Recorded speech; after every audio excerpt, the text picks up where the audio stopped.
Welcome to the She Did It Her Way podcast, where it's all about making the ultimate leap from your 9 to 5 and building a business and life you love, all while doing it your way. I'm your host, Amanda Boleyn. Let's get started.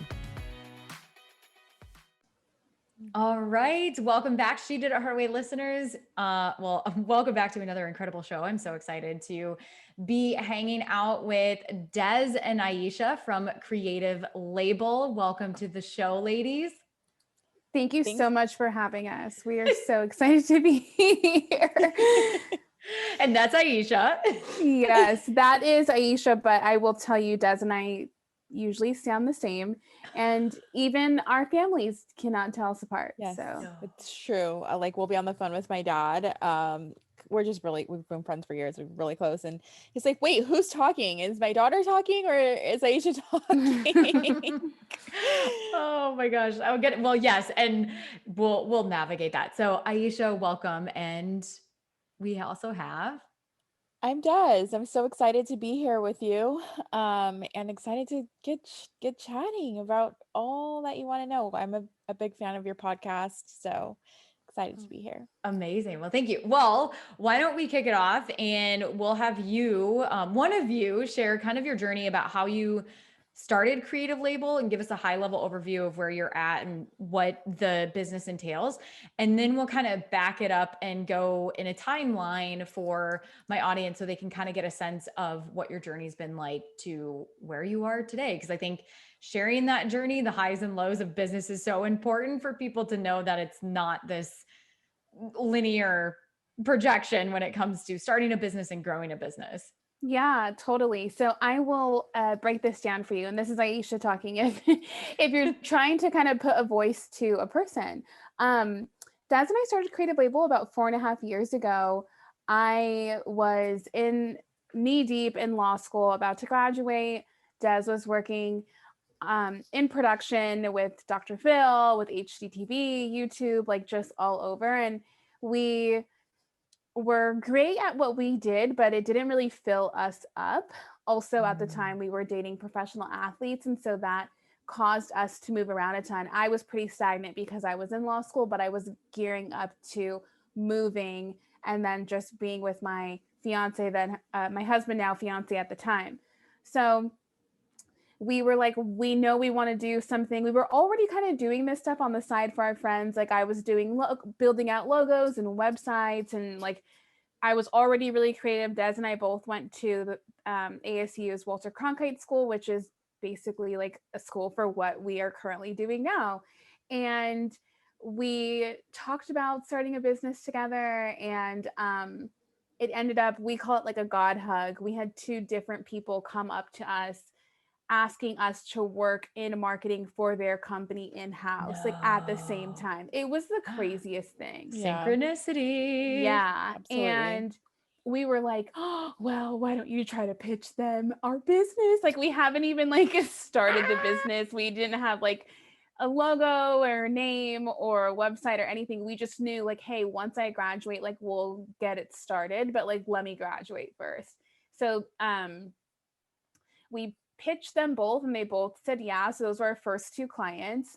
And we were kind of just making it up as it goes. Like we didn't know, like even like down a scope of work. I remember telling Des, like, so what should we like, how much should we do you think? Like we already agreed to payment and everything. Like they didn't ask us about scope of work. They just kind of were like, you guys seem like, scrappy people that we want on our team. So then a funny story to kind of wrap it up as to how we started. We got our first check, which they made out to our business, obviously, Creative Label. And that was our first time ever getting paid. And so Des, they emailed the check to Des because it was a mortgage company asking us to do their like social media and ads and things like that. And so they're like legit with the payment. The other client was probably just Venmo'd us. I don't even remember. But this particular client was very legit. Like they needed an invoice. We didn't know how to create one. We like got a template offline and PDF'd it. Oh my God, I love it. Yeah, pay Creative Label. They mailed it to Des and Des was like, okay, I'm going to go cash the check. And I'm like, beautiful. Then just Venmo me the other half, right?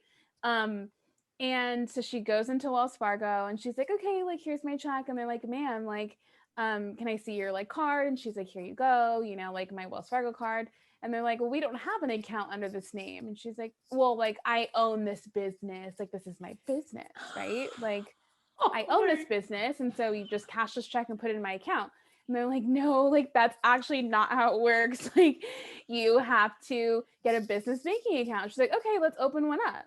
And they're like, God, I love well, it. what's your EIN? And she's like, well, what's an EIN? And they're like, okay, well, in order to open up this business banking account, you need an EIN. It was like, we were so embarrassed. But it was our first business lesson that you need an EIN to create a business banking account to cash your business check. And and here we are today. Like, Here we can are. we just pause for a moment? Because there was sometimes it's so much better when you don't know what you don't know. And you're Right. like, okay, cool.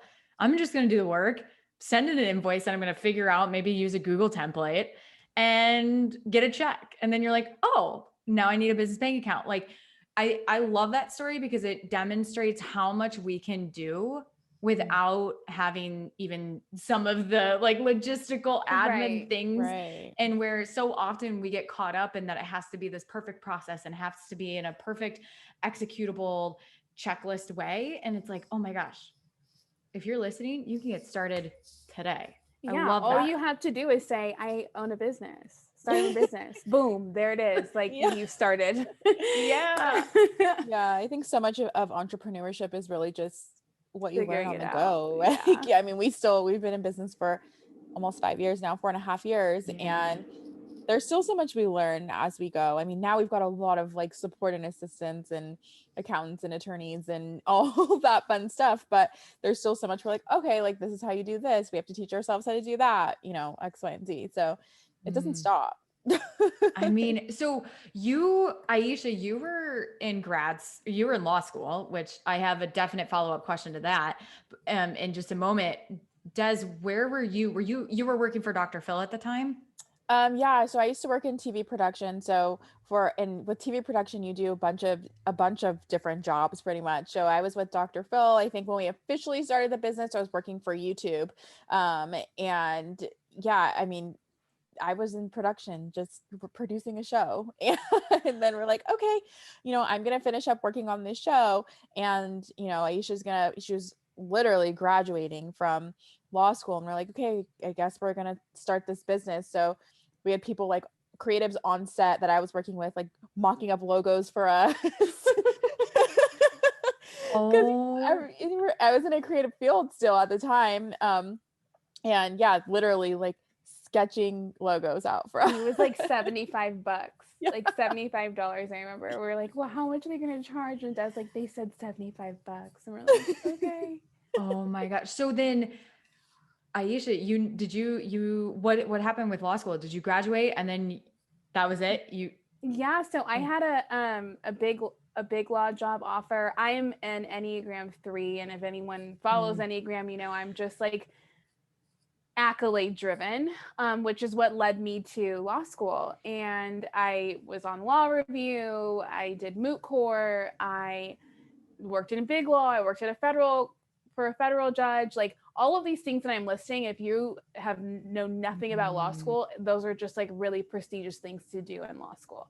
I did them all, but I wasn't doing them because I was passionate about law. I just was like hyper focused on how my resume looked because I'm just accolade driven. And so I'm also a creative, and my cup wasn't filled. Like I was not fulfilled in what I was doing.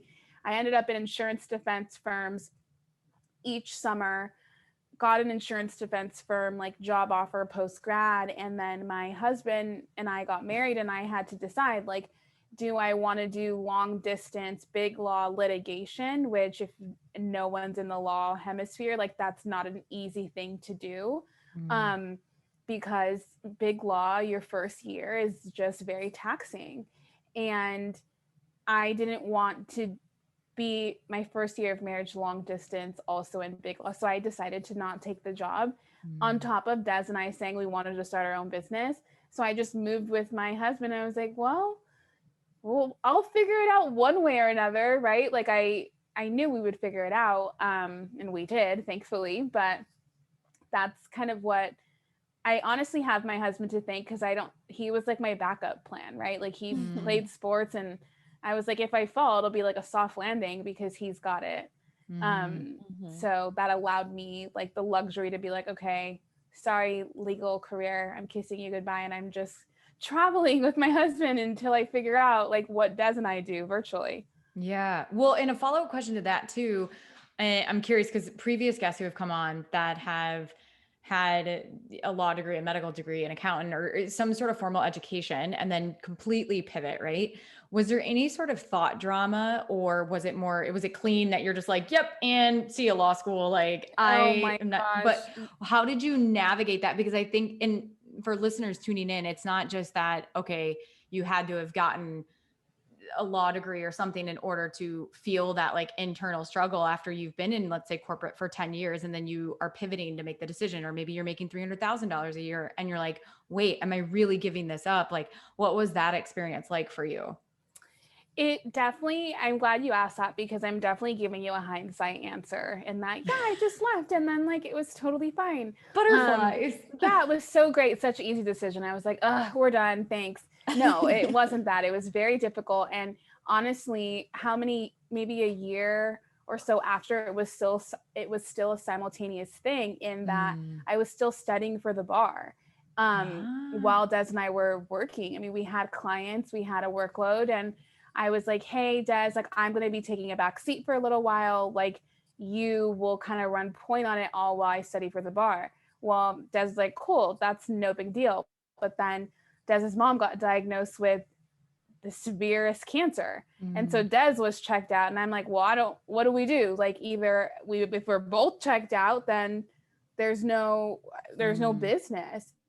But also, even though that forced me to make a decision, it was a decision that I also wanted to make. Like, I didn't want to study for the bar. I was only studying for the bar because my mom's first generation, and like those accolades are big deals for her. And so saying I was starting this online business doing digital marketing, and she doesn't even have an iPhone, like, she's like, I don't know what you're saying, but like that's not a prestigious job. Right? Like, why are you wasted all of my money to do this? So it was really difficult. And I was like, oh, okay, like, Mom, I'm putting off the bar just until like Des and I get our bearings, and then I'll study again. Like, I can always study again. It's not like, I'm moving with my husband right now. Like, I'll just take it another time. Like, it's not a big deal. She's like, okay. And then finally I was like, I'm not doing this. I had to tell her. I had this like huge breakdown, told my family. I was like, I'm not going to actually take the bar. And they're like, we don't care. And my mom, I think still kind of, honestly, I think my mom probably up until Forbes 30 under 30, do I feel like she actually was like, okay, you actually have a job and you do things that impact the world. So yeah, it still was a struggle. I mean, we just got Forbes not too long ago, and we've been in business for 4 years. So yeah. Well, that's incredible. And congratulations for Forbes 30 under 30. That's amazing. Thank you.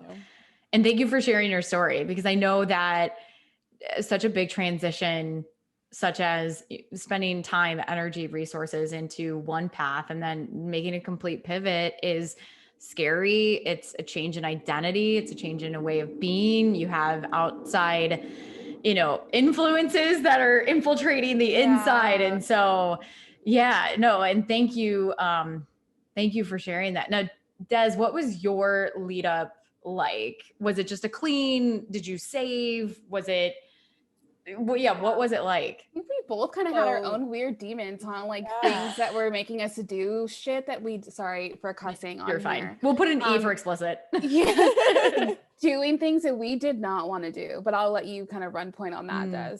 Yeah. So for me, I was in the same situation as Aisha, my partner at the time. He played professional soccer. And so we were like traveling from city to city to city. And thank God I was able to get all of these like really cool jobs in every city that I was in that like supported the things that I wanted to do. Also, like, kind of used him as leverage, like as a backup plan in some senses with Aisha, like as Aisha's saying too, is like, I knew that our household would be supported in the way that, financially we needed to be supported. and if I had stepped away from my production job. So like, yes, I did have savings. Like, yes, it was a little bit of a transition between getting paid, because in production you get paid almost like every single week. So it was like a huge jump to go from like getting paid from something in a pretty decent paycheck every single week, to like, okay, now like we weren't even paying ourselves for so long in our business. So like anything that we brought in was going back into the business, such as like web development or whatever that might be. And then finally, when those first clients started coming through, which was not like too long, I won't like say it was like this long drawn out process, right? But when those first clients came through, we're like, okay, we'll pay ourselves like by client or by paycheck. Like we were really just going with the flow, not even like properly, expensing or financing or whatever that might be. So we didn't know ever when our next, paycheck was coming through. So we put a lot of trust into, or I personally, I know Aisha did too, but I personally put a lot of trust into, okay, I'm going to leave my production career with, this consistent paycheck into this. I don't know what's going to happen with this business, but we're going to take a jump and it's going to be fine. It's so scary too sometimes Yeah. and doing that. Tell us a little bit about your first year in business. And you guys have been so vulnerable and open. Like I would love to know that first year, some highs, some lows, internal struggles. I feel like the first year So is long probably ago. so long ago and so easy compared to the shit we deal with now. Like, I'm like, let's talk about our second year. Like that shit was tough. But our first year, I think we were just so green. I want to say, like, I remember still to this day, because even till now, we do not a drop of advertisement, not a drop of like marketing dollars into anything. Quite frankly, it could be a combination of two things, but our leads come from like speaking engagements, speaking on stages or at events. Like that's where our leads come in. Our target market isn't like the demo on our Instagram per se, or, anywhere else. So I say that to say all of our referrals are often either speaking engagement or word of mouth. So I remember our first year, our two clients were particularly happy with us. One client was referring us out to people, and we would have to do like consult calls. I remember being so resistant to hopping on a call. I remember thinking like, why can't they just like do it through email? And Des would be like, you have to get on a call for people if you want them to like pay you. I'm like, no, like I don't want to do this. I don't like sales calls. Because I just was like, how do you ask for money? And then like now they want a contract. Now I'm like trying to go through my legal background and like, what are the elements of a contract? How do I build? Like it just honestly, we were so green and so excited and so hungry that I feel like we weren't like tainted, which was like really nice. But then you get into like year 2 and year 3, and boundaries was a huge issue for us year 2 and year 3. And then year 3 and year 4 is like managing people, legal, like when you fire someone, paying them a severance, like, oh my God, right? Like just things that people don't talk about at all. But honestly, I think I have a romanticized idea about year 1. If I'm being honest with you, I feel like that was a breeze. What do you think made it a breeze in year 1? I mean, I know you kind of alluded a little bit to it, but I don't want to assume. Yeah. So it wasn't that it was like easy. It just wasn't as hard, I feel. Yeah. Also, like we didn't, like, to be honest, we went into our business with no business plan. Like we went into our business just so green into the whole aspect. Like we didn't even know how much money we wanted to make. We had no goals. Like we had no anything. Like we were just going because we were genuinely doing something that we loved. And we were both so willing to just figure things out as we went along with the process. So it made it really easy, I think. And we're just like, okay, we do this next, like we do that next. I think at the end of year 1, when we actually started to get traction and like have like, a good set of clients, we were like, okay, now we need to like hire somebody to kind of help us with our accounting, right? Like to kind of help us to understand these numbers or whatever that is. But it was easy because we didn't have a plan, which hindsight, I always tell everyone, like, you need to have a business plan and like, you need to have goals and you need to have, whatever that is. But like, I guess we had no expectations, which sounds crazy. Like we had no expectations. So we weren't being let down. Like we weren't, you know, like we weren't even like We- really chasing anything. We didn't even chase a goal. Yeah, we weren't chasing anything, and we didn't have payroll. Yeah. Mm. And we weren't managing people, we were managing ourselves.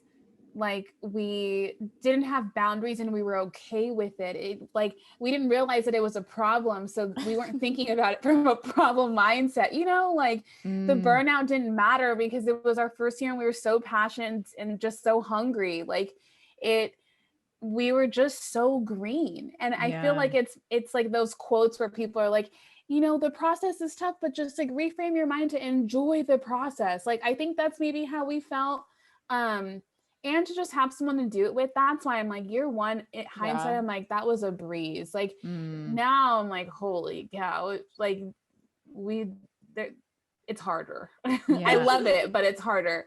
Well, one thing that the not having expectations, something that I hear pretty consistently among the interviews is that not having expectations, but also entrepreneurs and business owners that have had businesses for, I don't know, a decent amount of time, right? Like 4+ years, know that there's like some sort of detachment that has to happen in order to continue moving forward. And I think that is exemplified and demonstrated in both of you in the story that you're sharing, is that it's like sometimes when we have these expectations or goals and then we don't meet them, it actually prevents us from taking action forward because we make the not meeting the goal as if it means stop or we're doing something wrong, versus Right. when you're kind of like detached and no expectation, you're like, well, we'll see what I get and we're just going to figure it out. Right. And so it's Right. like that balance that I love that you shared. Like, we're just going to focus on the next step. Okay. The next step is we got to send an invoice. Cool. Next step, we got to cash a check. Oh, I need a bank account. Cool. Next step, I got to get a bank account. Like, Right. because sometimes if we think about all the steps that need to happen, we can just talk ourselves out of even starting because we're like,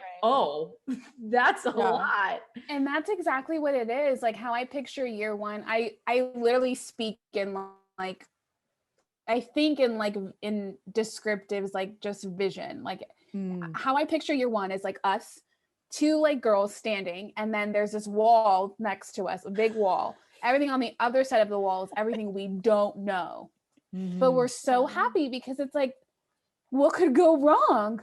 But everything on the other side of the wall, like all of those things, right? And so when you put that, what does that mean practically? It's like, okay, year one, I didn't have sales goals to like hit, or I didn't know that we needed workflows and proper SOPs to even scale. So that wasn't a thing. Year one, we had this lady who was our quote unquote accountant. She seemed beautiful, it was so nice, but it wasn't until year 4 that we realized like she didn't pay any of our taxes. Like those are all of the things that could go wrong. You just don't know. And so I say that big old wall, like in year 1, we didn't know that there was something on the other side of the wall. But now here we are. I can tell you like, these are the sales numbers that we have to hit. This is how much payroll costs. This is like, you know, just all of these things that you have no idea. Now I see it over the wall and I'm like, well, this is a lot. Right. You're like, I will say, like, there's pros and cons to both, right? Like in year 1, not having those expectations or goals, it allowed us to,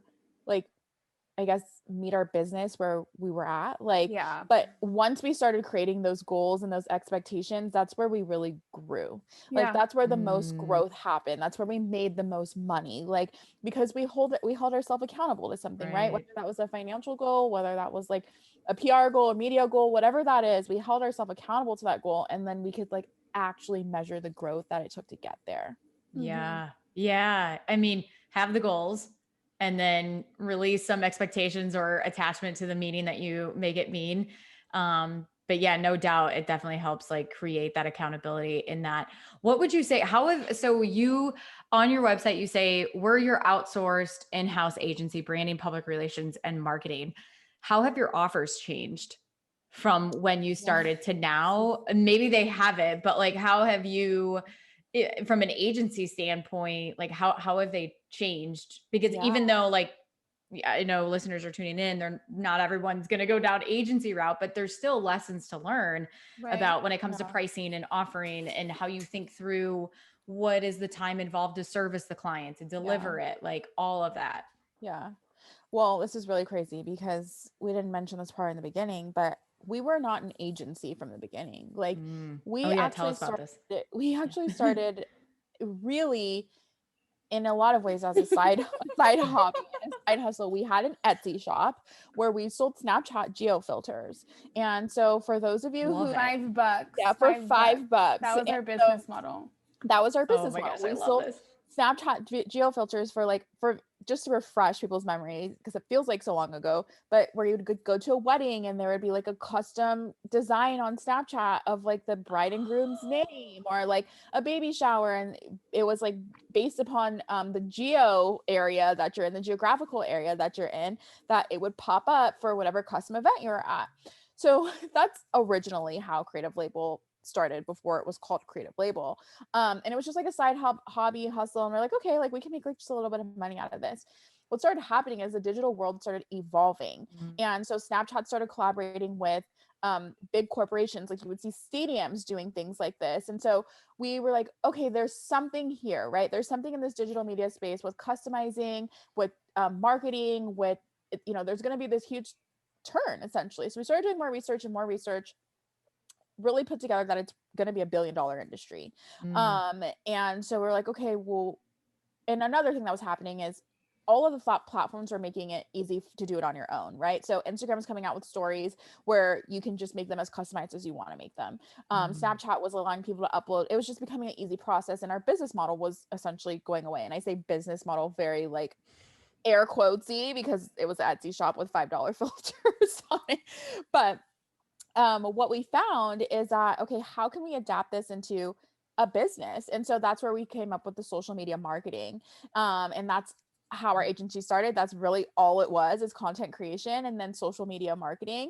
And then what we found is like, okay, we're really good at marketing people via social, and, you know, and I feel like even at this time, just as a little caveat, people didn't understand that like it's completely different to market your social as a business than it is as a personal brand. So we were fighting against that for a really, really long time, of years, I would probably say, Aisha, of like people understanding that like this is real. Like it costs money, it costs time. The time that you put into your personal social is completely different than the business. So once we had really mastered that, I think people and ourselves, like, we're like, well, we're really good at this. How can we maximize what happens next? So that's when we started adding a little bit of the marketing into it. And then that's where we started adding a little bit of PR and what we call audience acquisition, because you need all of these different things in order to be the most successful with your brand.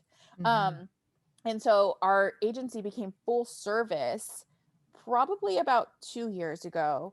And that's where we started offering all of these different services. And of course, you start going back and forth between like, what does our pricing look like? Like, what services are we offering? What are the amount of hours that we're putting into this project, because we're very service based. So the amount of hours that we're putting into this, does that match up with the profitability? And for a while it was no. We were overworking, over burned out. And then about 2 years ago, we started learning how to really price ourselves properly. And so there's a drastic difference between what we should have been making and what we were making. I would say like times 2 or 3, we undervalued ourselves. But once we had somebody sit down and tell us like, okay, this is what you need to be making in order to be profitable, it really, really helped us to, you know, make our business scalable. Yeah. How many, when you think about like, what's been the experience with contractors or full-time employees, and what have you learned through that growth? And I think my biggest revelation right now, and I'm sure there's a bunch of other things that we've learned doing it, but the importance of training. And I think people don't understand, like, well, how do you train, right? And a mind-blowing revelation for me was, well, you build your training manual from your job description. Like everything in the job description, every line item of the requirements, the expectations, that becomes the training. So every bullet point, you just go through it and make sure you're training them. That was like pretty mind-blowing for me. And I've gone through, our most recent hires have been under my department. So I've gone through 2 full trainings, and that person doesn't even ask me questions. They just do their job. And I'm like, wow, this is a really beautiful place to be. That, along with the power of a standard operating procedure for everything you ask people to do. So we hired, it's our creative director. I was doing it. And as we were hiring somebody, I was building out all of the SOPs and the workflows along with the training manual, so that when they come, I can really set them up for success and free up a lot of time that I was spending on things. And I literally, anytime she submits something, I'm just like, wow, bless, God bless, because she hasn't asked me one question. She got it done and she's taking initiative, but I set her up for success. I didn't realize that with managing people, that you actually set them up for the success that you want. I was just like, why aren't you doing it like how me and Des would do it? Like, we're looking for an entrepreneur, and not everyone is an entrepreneur. Not everyone is that. Some people just need to be told what the hell to do. Right. And they'll do it really well, but you need to tell them and write it down for them so that they can be self-sufficient and get it done. So that has been one of the biggest revelations, to just really be able to scale your team. Like, you need a workflow, you need a standard operating procedure, and there needs to be examples of how to get done what you need done so that that person can really get set up for success. Yeah.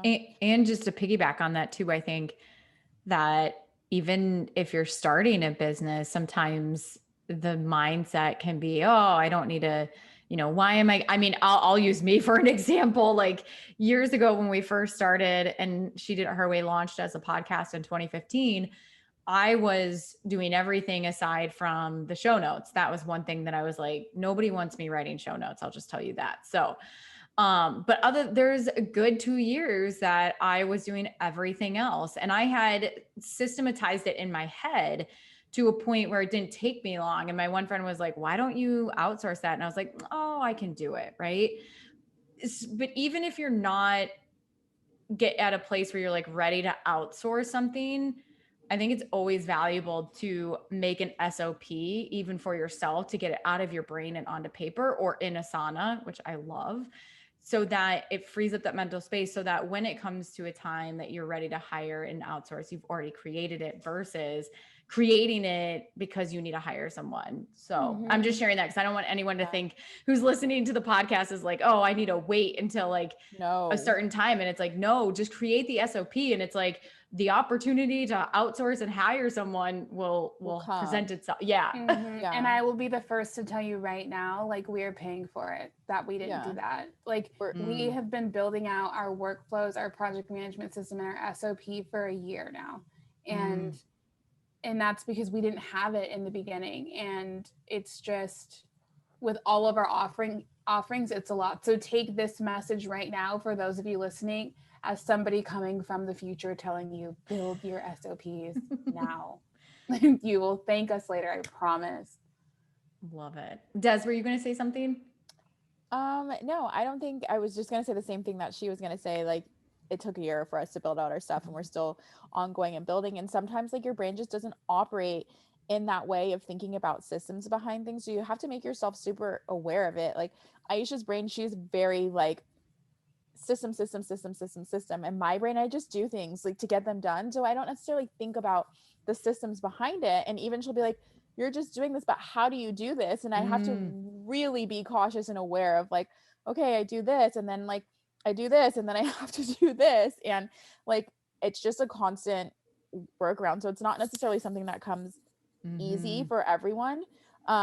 It's just being really aware of like, what are these processes behind every single thing that you do. I'm so glad you brought that up, because I will say too, like, because I didn't know like systems and workflows really until I realized that we needed it. Like, our business coach had advised that that was something that we needed.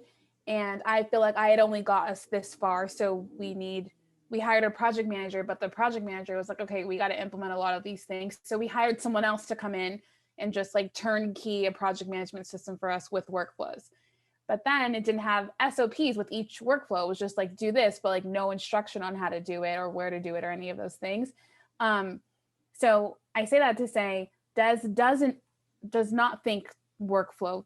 Her brain doesn't operate that way. So we hired somebody to do it for us, right? Like if your brain doesn't think that way, it's not an excuse. You need to get somebody to help you, get an expert in there to build that out for you, because that's the only way you're going to scale. And when people buy businesses, that is what they are buying. Yeah. Learn your systems and procedures. Yeah. Yeah, it's a repeatable process.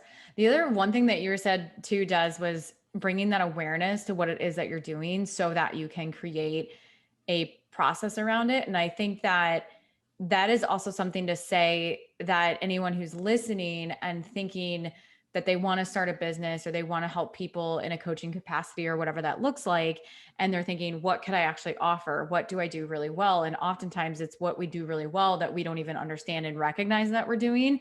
And it's something that if you're like, someone's going to pay me to do this, that's what you also need to you need to figure out, like, what is it? Because you want to do something that gives you energy, that time passes, that you don't even notice that you're doing it because you're so good at it and you have the competency. Yeah. But it's also like bringing that awareness to what it is that we as individuals do really well, and turn it into a service. So I was just drawing the parallel between, like, you know, creating SOPs and then also just identifying, like, what is it that, you know, if you're tuning in and you want to create a business, like, what do you do really well? And most people are like, I don't know. And it's like, no, there's something, but we have to bring that awareness to it. Right. And with that too, it's just what we're in the space of is being 4 years into our business. We're really good at what we do, but we also want other people to be really good at what we do so we can see things high level, right? Like we can oversee things in our business. And if we don't write these systems down, we'll never be able to step away from our business. We love it so much and we always want to be a part of Creative Label, but at some point, probably as a business owner, you are going to want to see things more high level and have other people working underneath you so that you can step away and your business can still operate without you there. Yeah. Amen to that. Amazing. Okay. I have a couple questions before we land the plane. For you guys, what's it been like as a relationship of two people in business together and two friends? We treat our relationship like a marriage. Also, like, totally respect our friendship. We have time for business and we have time for friendship. But we also like our relationship is serious. It's something that we take very serious, and we nurture it and care for it as a marriage. And we try to separate emotional from business, and always keep in mind that the business, you know, anything that we do is for the best interest of the business. Do you guys meet regularly, or yeah. What are some things that you have set in place that help create that relationship? Yeah, there's a few things. Like the first two things that I can think of is we didn't used to do this, but we split up the departments of the company. Like we created our org chart of like what you're responsible for or you manage, even though you're not executing in that field. So an example would be like, I manage the social department, but I am no means the social media director. I don't do any of the social media stuff, but I manage those people. So anything that has to do with like a social issue, even if Des doesn't agree, and this is how I feel the decision should be made, she gives me the autonomy to make that decision because I'm in the weeds.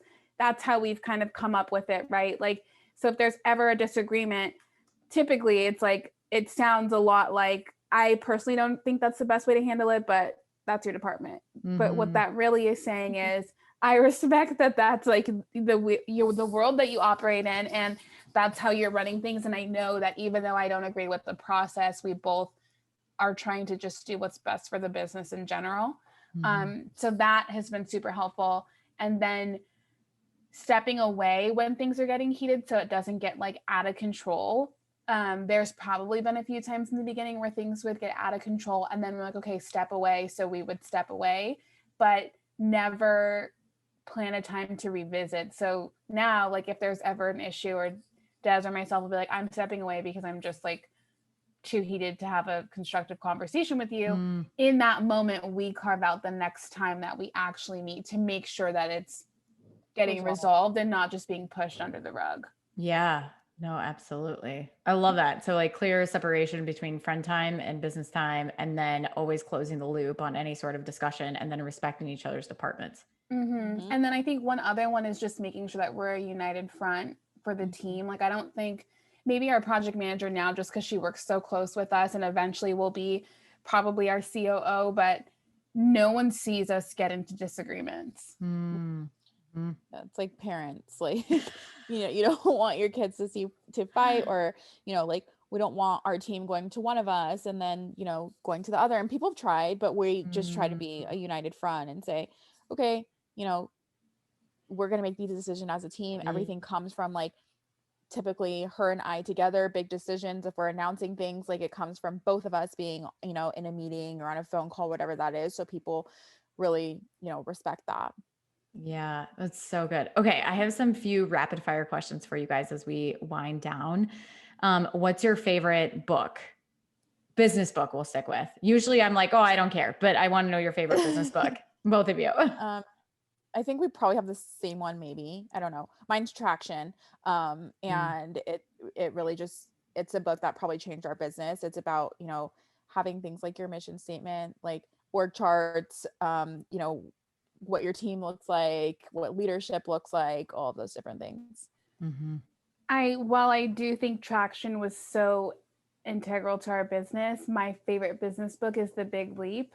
That was kind of like groundbreaking for me, just in some resistance that pops up when you're going to like the next level or any of those things. So being able to be aware of that, embrace it, and just like move past it is been very helpful. So yeah, The Big Leap. Yeah. What's been your favorite mistake that you've made? That at the time you're like, this is the worst thing ever. And now you're like, oh, I'm so glad that happened. It taught me such a great lesson. Putting people in group chats once they sign the contract to work with us. Like what our toxic trait was, no boundaries early on. And what would happen is we would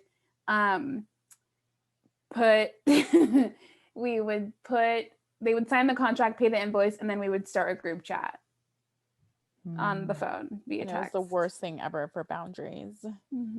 Yeah. People would be texting us just all the time at all Mother's different hours, holidays, like Christmas. And also, to be transparent, I am the person that like just texts really fast. And I've sent messages to clients that were like meant for Des only about the client. Oh, so like cleaning those systems up to get them like really. Yeah. So it taught you. That you're doesn't like happen in email. You're like, I know exactly who's responding to this. Okay. Yes. What's the best $100 or less purchase you each would recommend someone can make in their business? Ooh, that's a good question. Yeah, probably a subscription service to ClickUp or Slack. Yeah. ClickUp or Slack. Okay. Yeah. Project. Just for project management and communication. And that's just where we're at right now in the space that we're in. Like I have until September to build out a bajillion SOPs. And I'm just like, ClickUp is great. Slack is great. So like we're going to use it. Yes.